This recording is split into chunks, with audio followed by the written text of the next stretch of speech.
तो आज हम पढ़ने वाले हैं बीएससी सेकेंड ईयर का माइनर पेपर, मतलब सेकंड पेपर के आईएमपी क्वेश्चंस। जैसे माइनर के लिए हो जाएगा ये ओपन इलेक्टिव, और जिसका वोकेशनल सब्जेक्ट है उनके लिए भी बहुत काम का रहेगा ये वीडियो।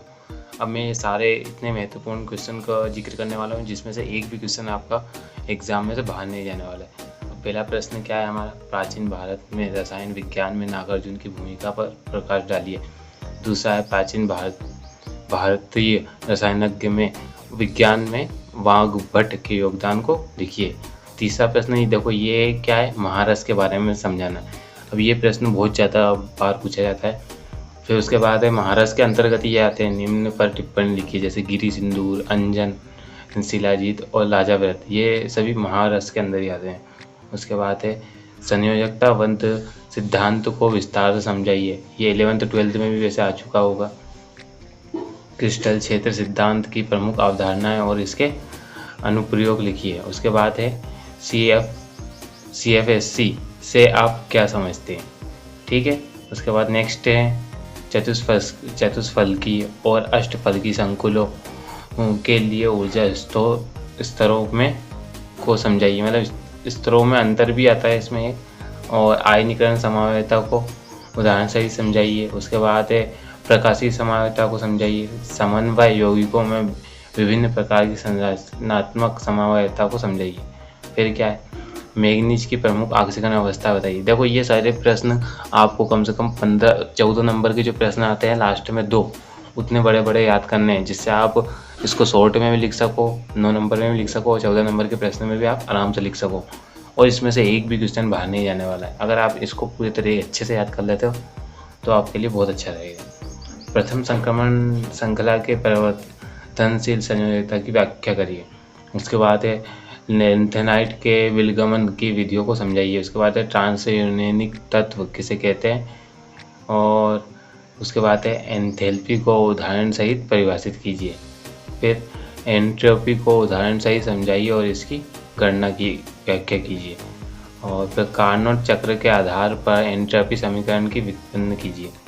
उसके बाद है ऊष्मागतिकी के द्वितीय नियम के विभिन्न अभिकथनों को लिखिए। उसके बाद है जूल थॉमसन प्रभाव क्या है, इसके सिद्धांत और अनुप्रयोग को समझाइए। अगर आपको इन सभी के सॉल्यूशन चाहिए तो आप कमेंट जरूर कर देना, मैं जल्द से जल्द इन सभी के सॉल्यूशन आपके पास प्रोवाइड कर दूंगा। उसके बाद क्या है, नन्नष्ट ऊष्मा प्रमेय तथा उसका महत्व समझाइए। और उसके बाद है राउल्ट के नियम की व्याख्या करिए। और देखो ये प्रश्न सबसे ज़्यादा आता है, क्लासियस क्लेपेरॉन समीकरण और इसके अनुप्रयोग की विस्तार चर्चा कीजिए। एक तो ये सबसे ज़्यादा आता है, और एक थेवेनिन प्रमेय, वो इसमें शायद से मैंने दी एक नहीं दी। उसके बाद क्या है, गिब्स प्रवस्था नियम की ऊष्मागतिकी व्युत्पन्न कीजिए।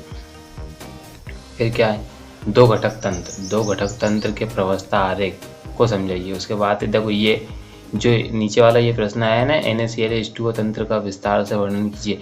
ये भी 2 घटक तंत्र का एक पार्ट है, मतलब एक क्वेश्चन का वो है। उसके बाद है वाष्प आसवन और उसके अनुप्रयोग को लिखिए। फिर चालकता पर तनुकरण के प्रभाव को स्पष्ट कीजिए। उसके बाद नेक्स्ट प्रश्न क्या है हमारा, अभिगमनांक निर्धारित करने की चल सीमा विधि लिखिए। कोलरास का नियम तथा इसके अनुप्रयोग लिखिए। हकल और सागर सिद्धांत की विस्तृत व्याख्या कीजिए। संदर्भ इलेक्ट्रोड की संरचना और कार्यविधि समझाइए। अभी इसमें कौन सा इलेक्ट्रोड है, कैलोमेल है ना। फिर मानक इलेक्ट्रोड विभाग को परिभाषा लिखिए, मतलब इसको पूरा ही करना है, मानक इलेक्ट्रोड विभाग को पूरा समझाना है। विद्युत अपघटनीय सेल तथा गैल्वेनिक सेल में अंतर स्पष्ट कीजिए। फिर उसके बाद क्या है हमारा,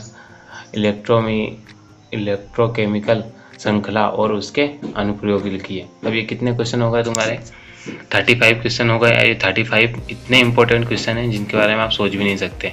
अगर इन सभी की आप तैयारी अच्छे से कर लेते हो तो तुम्हारे कम से कम कितने नंबर का पेपर आएगा, 70 मार्क्स का पेपर आएगा। 70 में से मैं 70 तो नहीं बोल सकता हूँ क्योंकि थोड़ा बहुत ऊपर हो जाता है, लेकिन 65 आपके अप्रोक्सीमेटली आ जाएंगे।